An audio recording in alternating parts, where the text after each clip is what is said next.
Hello and welcome to the Art and Science of Influencing for Busy Executives and Managers. This is part 5 of 9.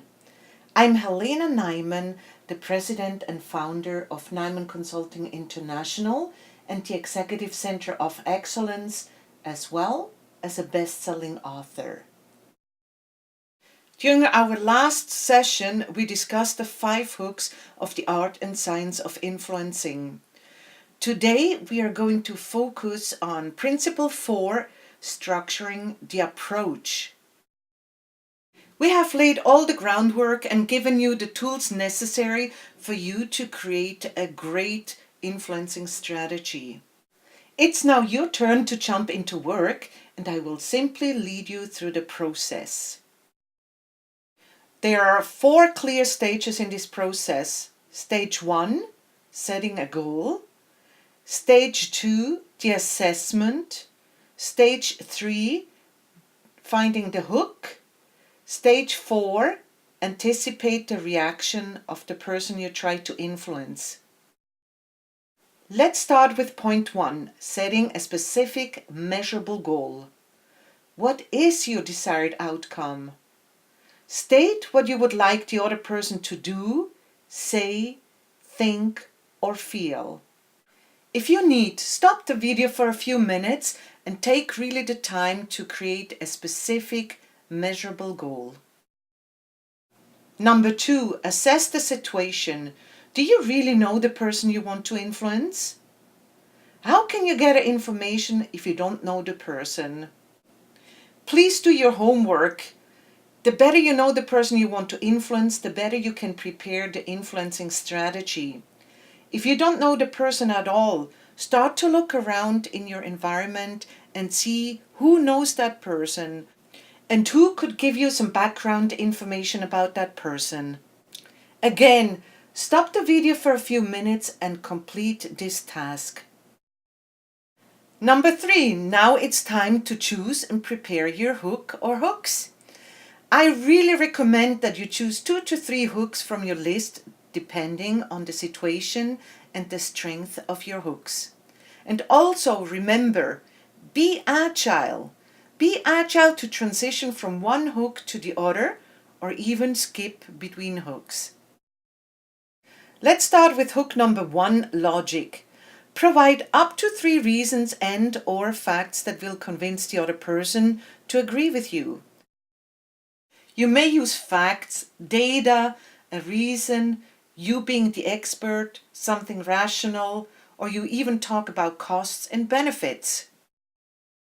If you choose hook number 2, incentives, provide up to 3 incentives that you can offer to the other person to make your request, offer, and/or expectations attractive. Your incentives could be money, time, public support, resources, advice, help, information, contacts, credit, friendship, or even political cover. Hook number 3, pressure. Caution, use this hook only if absolutely necessary. This hook is very difficult to use if you're managing up.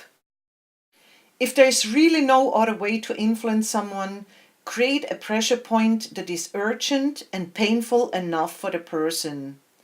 Please note again, if this hook is not used carefully, it can destroy the relationship with the person you are dealing with. Hook number 4, create a compelling vision of the future.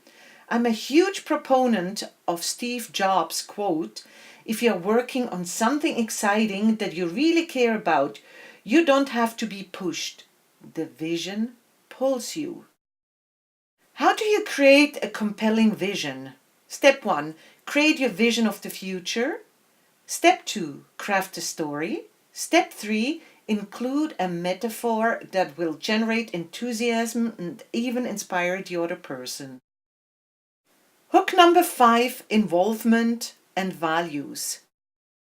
Create some questions to involve the other person, for instance, by asking for help or advice.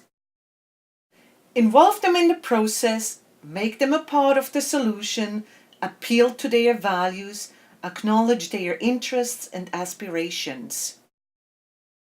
Remember, never involve the other person when you are not willing to be open and honest, or if you don't really want to hear their ideas. Otherwise, you will come across as manipulative and dishonest. Create alignment and commitment. Be ready to use those 5 hooks in transitions or even skip between hooks. At this point, you may stop the video again for a few minutes and complete your task. Let's move to part 4, anticipation. Anticipate how the other person might respond to your hook. What objection may they offer to your reasons or incentives? What concerns might they raise? Part 5, acknowledge. Think about it. What can you say or do to show the other person that you have heard and acknowledged his or her objections and or concerns? Part 6, inquiry. What questions can you ask to more fully understand the other person's position and interests? Prepare some follow-up questions. As you know, things don't always go as planned, so that leads us to step 7, plan a response. How could we respond to hook 1, logic? Provide some compelling reasons that address the other person's concerns and objections. How about hook number 2, incentives? Think of and offer incentives that solve the concerns that you think he or she will raise. Hook number 3, pressure. Express your regrets of having to use this hook. Hook number 4, compelling vision of the future. Adapt your vision so that it's more compelling to that person and incorporates his or her aspirations. Hook number 5, involvement, values.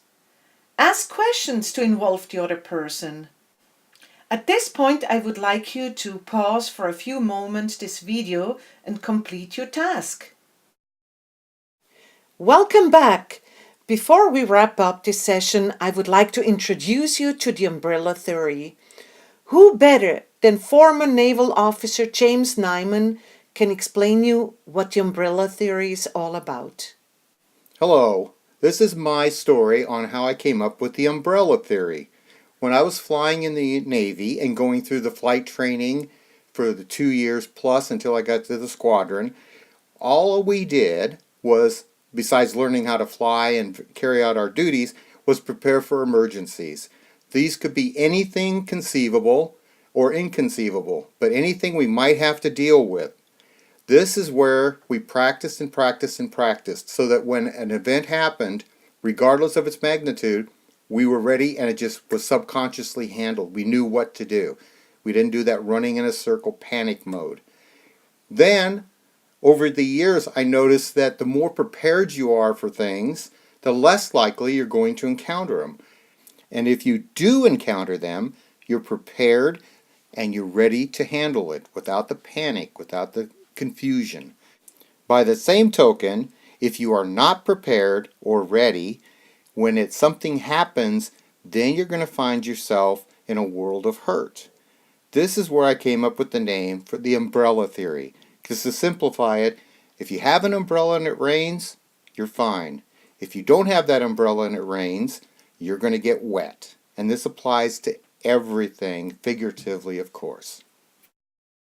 In our case, what other concerns or objections might the other person raise? What other hooks can you offer in case the other person does not react favorably to your approach?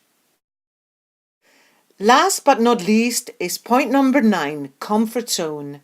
What can you do during the meeting to make sure the other person is comfortable and that the professional relationship remains strong? By now you probably get the idea why we call it the art and science of influencing and why it is so important to really structure the approach. This completes session 5. In session 6, we will go more into details about the umbrella theory and we will learn how to prepare for the worst. I'm Helena Nyman, President and founder of Nyman Consulting International and the Executive Center of Excellence. If you have any questions, please contact me at nyman@consultant.com or visit our website at www.nymanconsulting.com.